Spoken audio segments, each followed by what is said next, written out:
यसरी काउसती नगरपालिकाको 23वटै विद्यालयमा लक्षित गरेर सञ्चालन गरिएको आविष्कार र उत्पादनको जग मेरो विद्यालय कार्यक्रमको परियोजना सञ्चालन भएका विद्यालयहरूमा हेर्ने, यो परियोजनाको सम्पन्न भएको परियोजनाको अवलोकन गर्ने, यहाँ भएका कुराहरूलाई सिक्ने, अरू विद्यालयहरूमा पनि लान सकिने कुरालाई सिकेर आफ्नो विद्यालयमा लाने गरी गरिएको यस भ्रमण अनुसार हामी अहिले काउसती नगरपालिकाको वडा नम्बर 16 स्थित जनता माध्यमिक विद्यालयमा आएका छौँ। यो विद्यालयमा फालिएका कागजहरूको पुनः प्रयोग गरेर सजावटका सामग्री निर्माण गर्ने भन्ने प्रोजेक्ट रहेको थियो। अब सोही प्रोजेक्ट अनुसार के कति कामहरू भएका छन्, यो विद्यालयको फोकल शिक्षक र विद्यार्थी बाबु नानीहरूले अहिलेसम्म के काम गर्नुभएको छ हामीलाई चाहिँ कर्मिक रूपमा देखाएर अनि यो बारेमा जानकारी दिनुहुनेछ। त्यसपछि हामीले अन्तर्क्रिया गरेर थप जानकारी लिनेछौँ। अब सरले अहिलेसम्म सुरुदेखि अहिलेसम्म के काम गरियो, विद्यार्थी बाबु नानीहरू तपाईँहरू के कुरामा इन्भल्भ हुनुभयो अनि अहिलेसम्मको सिकाइ के भएको छ, ती कुराहरू चाहिँ सरासर राखिदिउँ। अरू बाँकी विद्यार्थी बाबु नानीहरूलाई पनि कर्मिक रूपमा जोड्दै जाउँ।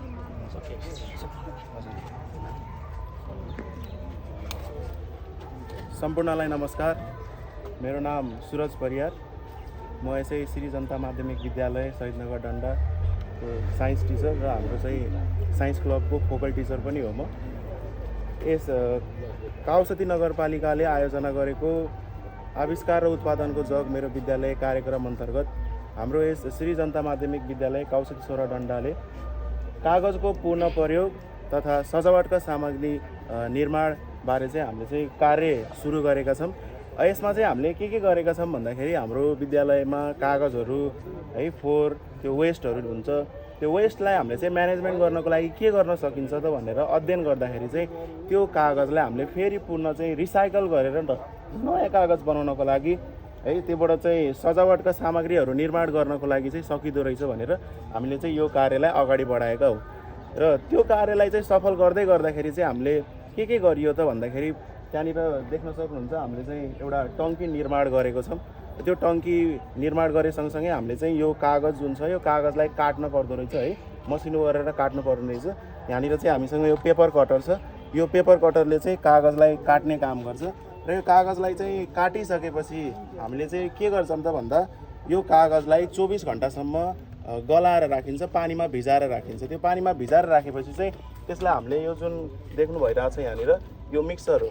यो मिक्सरले चाहिँ हामीले यो कागजलाई चाहिँ घोल्यौँ भने त्यो एउटा लेदो बन्छ, जुन लेदोलाई चाहिँ हामीले पल्प भनेर भनिन्छ है। यो ब्लेन्डरले हामीले चाहिँ यो पल्प बनाइन्छ र त्यो पल्प बनाइसकेपछि चाहिँ हामीले मात्रा मिलाएर त्यो जुन टङ्की छ हो त्यो टङ्कीमा लगेर चाहिँ यो पल्पलाई त्यसमा खनाउँछौँ र त्यो खनाइसकेपछि चाहिँ त्यसमा पानीको मात्रा मिलाएर हामीले चाहिँ त्यसमा पानी पनि मिक्स गरिन्छ र पल्पलाई मिक्स गरिन्छ।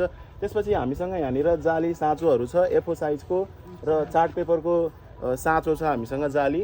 र त्यो जालीलाई चाहिँ हामीले त्यो टङ्की जुन छ त्यो टङ्कीमा चाहिँ हामीले डुबाइन्छ। त्यो डुबाइसकेपछि चाहिँ जुन यो पल्प हामीले त्यो पानीमा मिक्स गरेको छौँ त्यो जालीमाथि आएर बस्छ।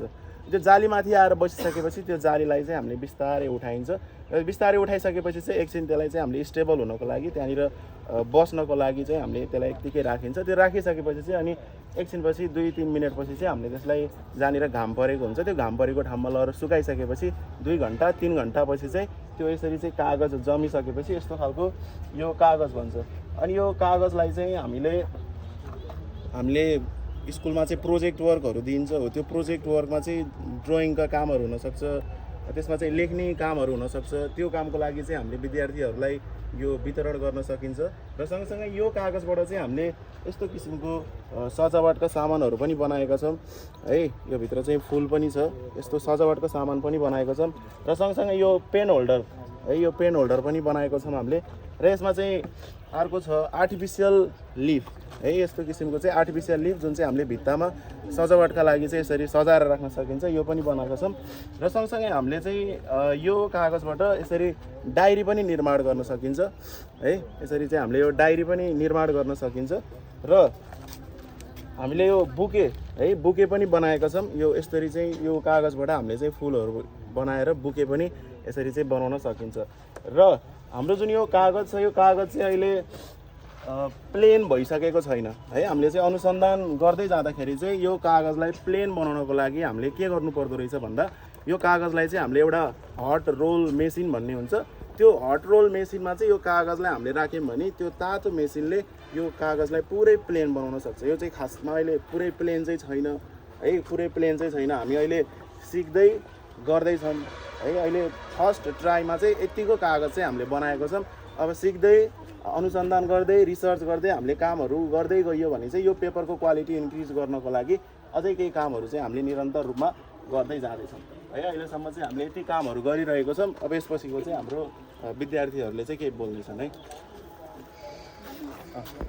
सम्पूर्णमा नमस्कार। यस काउसती नगरपालिकामा रहेका हातमा छोटो नि हुन्छ। आफ्नो नाम पनि भन्नु। सम्पूर्णमा नमस्कार। काउसती नगरपालिका स्थित सामुदायिक विद्यालयहरूमध्ये 23वटा विद्यालयहरूबाट पालिनुभएका प्रधानाध्यापक, फोकल टिचर अथवा विषय शिक्षक र विद्यार्थी भाइ बहिनीहरू, दाइ दिदीहरू र साथीहरूमा म एसए श्री जनता माध्यमिक विद्यालय शहीदनगर गो कक्षा 7मा अध्ययनरत छात्रा आरोही बस्नेतको तर्फबाट न्यानो अभिवादन स्वीकार्नुहोस्। काउसती नगरपालिकाद्वारा सञ्चालित उत्पादन र आविष्कारको जग मेरो विद्यालय शीर्षक अन्तर्गत कार्यक्रम अन्तर्गत हाम्रो विद्यालयले कागजको पुनः प्रयोग तथा सजावटका सामग्री कार्यक्रम सञ्चालन गरेको छ।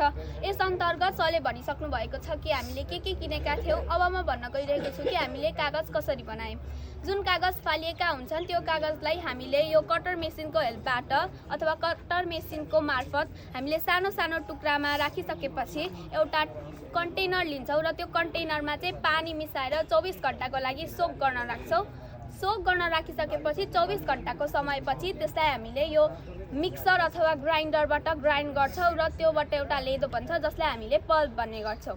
त्यो पल्पलाई चाहिँ हामीले अब कस्तो खाले पेपर बनाउने हो, A4 हो कि ठुलो चार्ट हो। A4 हो भने सानो खानामा र यदि A4 होइन चार्ट हो भने चाहिँ ठुलो खानामा हामीले पल्प राख्छौँ र पल्पमा कति मात्रामा पानी हाल्नुपर्छ आवश्यकता अनुसार पानी मिसाइसकेपछि अब हामीले जाली लिन्छौँ र जालीको साँचोलाई त्यो पानीको कति मात्रा छ त्यसको मिडलसम्म लैसकेपछि त्यसमा कागजको पार्टिकल्सहरू आउँछ, पल्पको पार्टिकल्सहरू आउँछ र त्यसमा प्लेन तरिकाले बस्छ।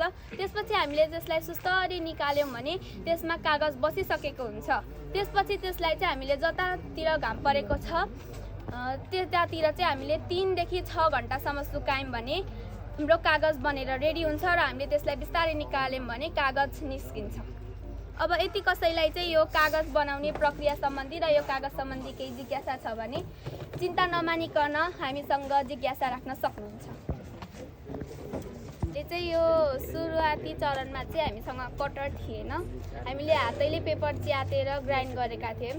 त्यतिखेर चाहिँ सानो सानो पार्टिकल नहुँदा पनि हामीले ट्राई गरेका थियौँ अनि ट्राई गर्दाखेरि हामीले सिक्यौँ कि कटरले काटेको पेपर मसिनो नै चाहिने पल्प बनाउँदाखेरि र त्यसो गर्दा मात्रै राम्रो पेपर बन्ने भन्ने हामीले थाहा पायौँ। अनि यो गर्दाखेरि हामीमा एउटा नयाँ कुरा सिक्ने उत्साह पनि थियो र हामीमा यसले गर्दा सृजनात्मकता पनि थपेछ। अनि अनुभवको कुरा गर्दा हामी यो कागज बनाउन अब सुरुवाती चरणमै छौँ। अझै यसलाई रोल गरेर लेख्न मिल्नेसम्म बनाउने खोजीमा छौँ।